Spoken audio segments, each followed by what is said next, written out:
Here we go. Mixed media music. We had to get better at this. For some reason, like coming out of a transition, it just looked really like weird on my end. Okay. Sorry. You're all good. Well, welcome to Mixed Media Music. And as you can see, if you're watching this anywhere, you can see that the topic is ranking 90s animated film scores. And when I decided I was going to do this, I figured I could do this kind of succinctly. But as I kind of was preparing for this segment, I realized there are a ton of these scores, and I don't know as many of them as I want to. There are some really famous ones, of course, famous 90s animated films, and I'm going to extend this just very slightly. I'm going to explain what my window for these films is in a second. And there are also a lot of ones that are not very well-known films, and not necessarily the most well-known scores, but if you know the scores, people are really devoted to them.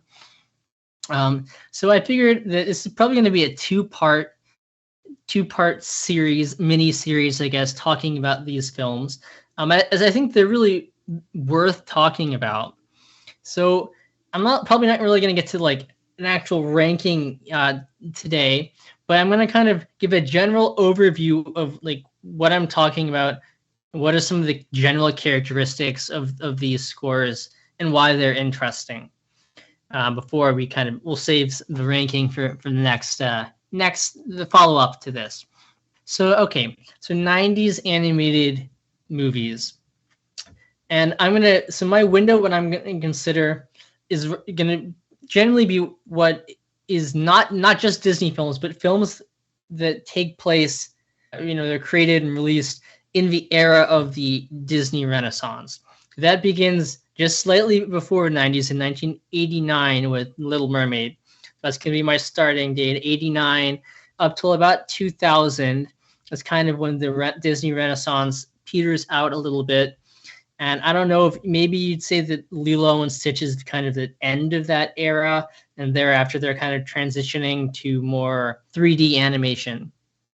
So pretty much all of these films are 2D animation. And of course, the bulk of them are Disney films from the Disney Renaissance.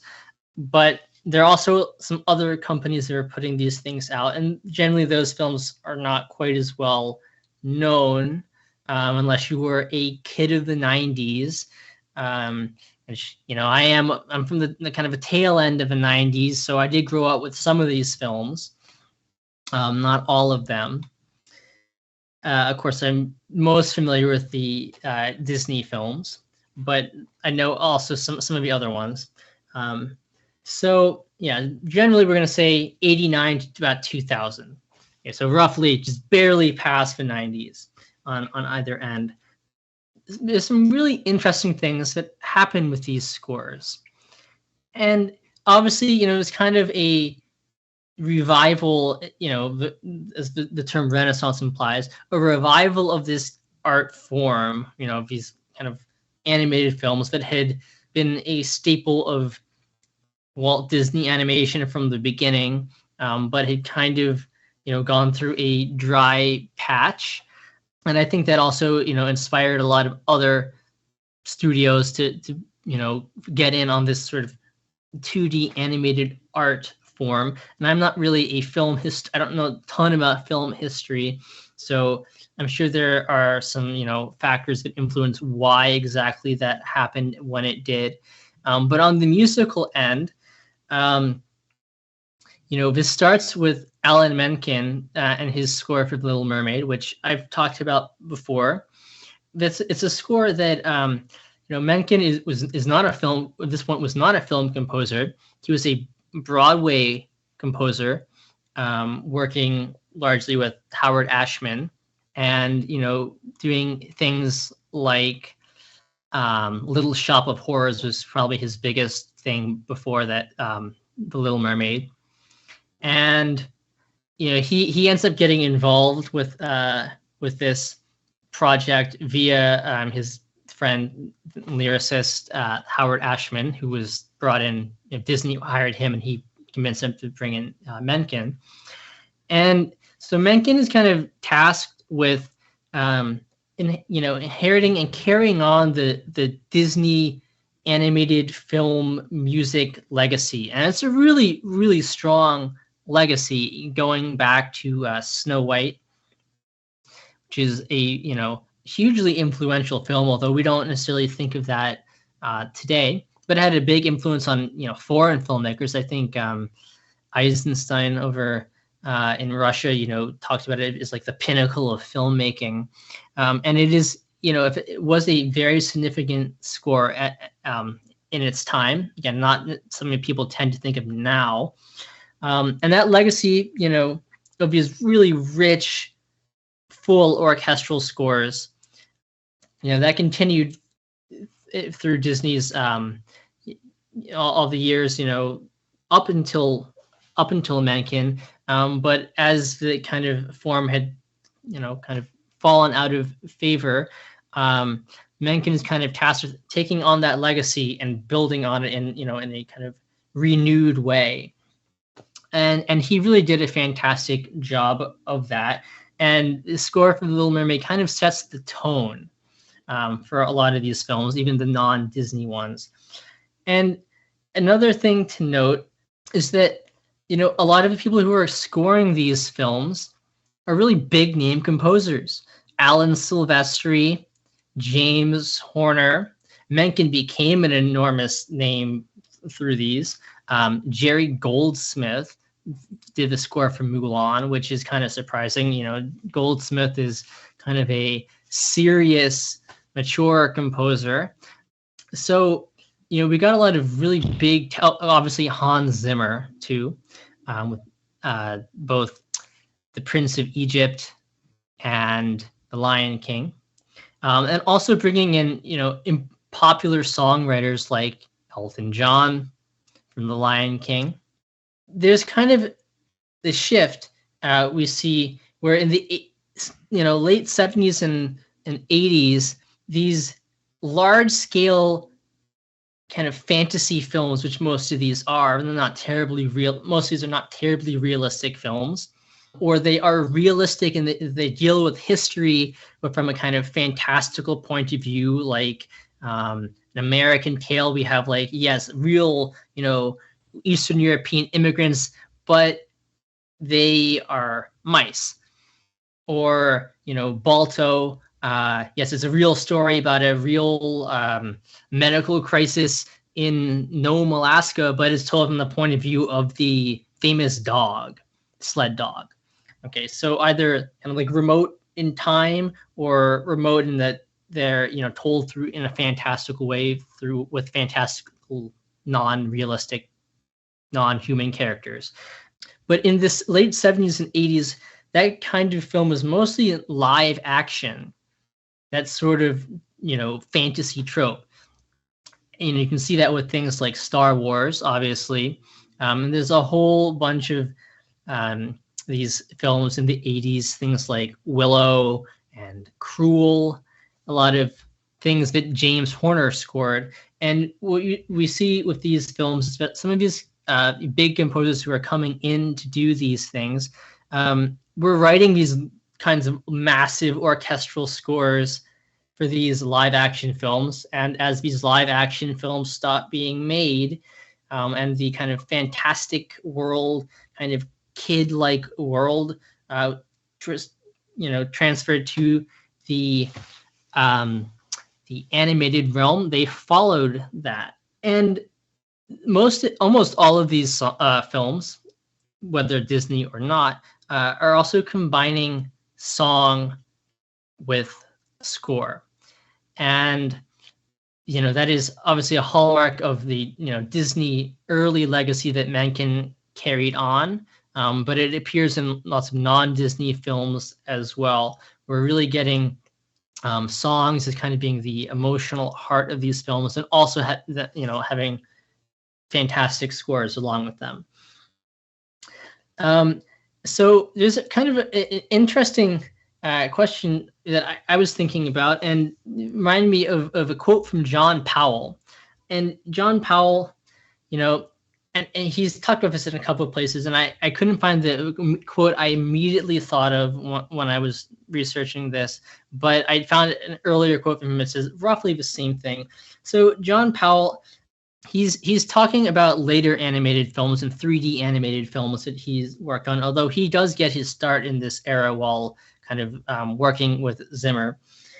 What is allowed in an animated film, and I think that what he has to say about the freedom of animated films and what kind of music it allows, is relevant to the 90s. So let's see, pulling up my history here. I apologize for the delay, but roughly what John Powell says is that with an animated film, there's some kind of suspension of disbelief, and there's a freedom the composer has to do things that they can't do musically in a live action film, at least not in the current age of live action films. And I think you see that, even if you look at composers like James Horner, scoring things in the 90s. Of course, there are things like Titanic that have enormous scores, but a lot of other, serious, or even childish in a way, films that are live action, something like Field of Dreams. It no longer, for most audiences, it feels odd, continuing today, to have live action films that have just enormous wall-to-wall kind of lush scores. But for some reason, we are more accepting of that in an animated film. So I'm gonna just read this quote, and I think it's relevant. So he says about scoring an animated film, there's a lot of programmatic music. In that sense, it's descriptive. Doing that in a live action film is incredibly dangerous. I know, I've tried it. In animation, I have the freedom to be more connected to the action of the film. If you do it too much, everybody uses the pejorative of Mickey Mousing, which we've talked about, which is really closely aligning with the motion in the film. And he says, but that's a style, and at its best, it's Carl Stalling in the Warner Brothers films. Some movies just do it endlessly, and it gets exhausting, but there's no need to do it. So we tried to take a more sensitive role in that and allow things to have a wit and a fun to them sometimes. But you can't, he says, you can't really do that in a live action film. And you can really get into the details, right? I just felt the animation and visuals of, animated films I worked on, giving me a broader palette to play with. And you can be more tuneful. Okay. So I think that even though he's talking mostly about How to Train Your Dragon, I think those are all factors that are at play with these 90s animated films. We can ask ourselves why that has kind of come about in the American film watching consciousness, why we, kind of feel like a gigantic orchestral score is something that is not fantastic in some ways, whereas not other, right? Doesn't work very well when it certainly was the main compositional style for a large portion of the early part of the 20th century. Why do you think that is, by the way? Like, why do you think the change occurred in terms of preferred style?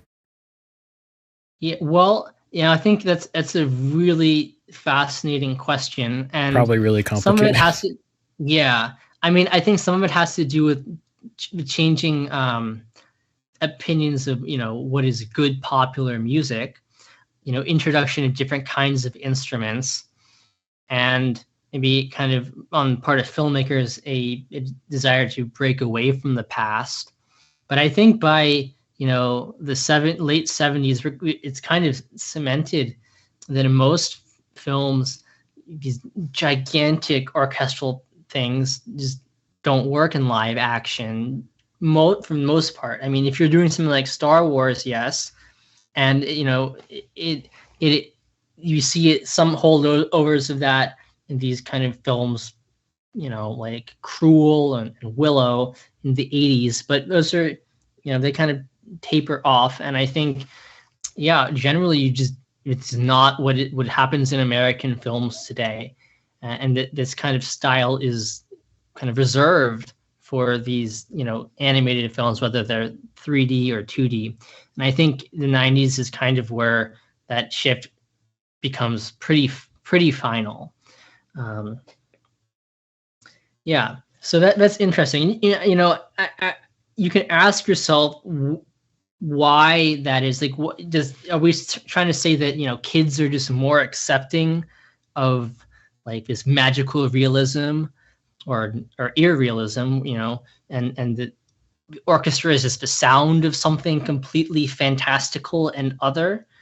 I don't really know the answer to that question, but for whatever reason, these films kind of become the center of the kind of musical universe, but still is really focused on being tuneful. And it's a feature of a lot of these scores. They're very tuneful, and a lot of them are very memorable. The music doesn't hide. Some of, the underscore might hide, but the songs are really going to stick out in a lot of these films. One other thing that I think is interesting, at least for me, as I've gotten older and rewatched or watched some of these films for the first time, is that I find that the music is really where the characters shine through in a more mature way, in a way that an adult can appreciate. Because some of these films, if I just watch them objectively, aren't quite as interesting. They don't have a lot of time to develop character, but a lot of times I find that when these characters are singing, there's some really subtle things in there that kind of draw out what the actual heart of these characters are. And I really love that. Like, I particularly love that about The Little Mermaid, but it applies to a lot of these films. It's interesting too that I feel like a lot of these composers, even someone like Jerry Goldsmith, right, who has done all sorts of films in his career at that point. This is the kind of guy who can do and is very at home with gritty, adult, dark things like Chinatown, is composing Mulan, and doing it with a lot of authenticity, I would say. They're not treating these things like, well, this is just a throwaway product to make money off of kids. They're pursuing their craft with great, seriousness in their approach to these films. I would say that, like, although some of these aspects, like I said, continue today in even something like Encanto. Now, although not so much, Encanto is kind of in a different era, but something maybe like Frozen, you can see a legacy of this. But I would say that there's a big shift that starts occurring in about 2000, with, I think, Lilo and Stitch is kind of the turning point. It's the end of a Disney Renaissance and kind of the end of Disney 2D animation. And most of the music there is popular songs. And that works for the film because there's such an emphasis on the music of Elvis Presley. But they're also bringing in, contemporary artists to cover Elvis Presley and put in other songs too. And of course there is this, like, local color, local flavor in the music of, like, Hawaiian singing, which that's in there too. But I think what we start seeing there is that, yes, some of these earlier films have brought in people like Elton John, for popular appeal. But there's kind of, I think, there's a bit of a shift on Disney's part to bringing in, artists who are relevant at that point to young people, to do songs, and the music starts becoming a little bit more pop oriented, and the composer is less to do with the songwriters, and they kind of just provide more background incidental music, and the songs are geared to being kind of in the vein of what Disney thinks was popular with young people on the radio. So going for a more mass market appeal instead of just trusting, I guess, that audiences are still going to respond to music that doesn't sound like what's on the radio for them. I don't know whether that's a mistake on their part, or that was actually financially that was actually the right decision. I don't know. I think artistically it was not the right decision, but I think that's sort of what happens at the end of this era. So yeah, that's kind of a really general overview of a lot of the the musical trends. It's a lot of music that tries to capture a distant time and place, different cultures, but just in general, it's really large orchestral music, most of it wall to wall, lots of songs that really work. They're very integrated with the score in a lot of cases. So those are kind of the general characteristics of, I would say, of 90s animated film music, and there are a ton of films. So we'll say that for part 2 when I actually kind of give a sentence or two about each one and give my my ranking to them. But I think it represents it kind of its own artistic era, I would say, this kind of music. And there are obviously the big popular hits, a lot of the Disney ones, but a lot of some of his other lesser known, less popular scores, a lot of which James Horner did, have kind of a pretty devoted following amongst people who are into film music. So those are also worth mentioning and exploring. Yeah, really cool. A lot of things that I never thought about in terms of the era and stuff like that. And then it brought back a lot of memories. Yeah, I mean, this is, stuff that was a big part of a lot of these films were kind of a big part of my childhood. I've talked about in a previous episode how kind of Little Mermaid was really foundational in my early musical life. So, but many of these films, even if I didn't appreciate the music at the time, were, it's what I watched back when I was a little kid. So they have that kind of nostalgia factor as well. But I think just there's great works of art regardless of how, my nostalgia for them.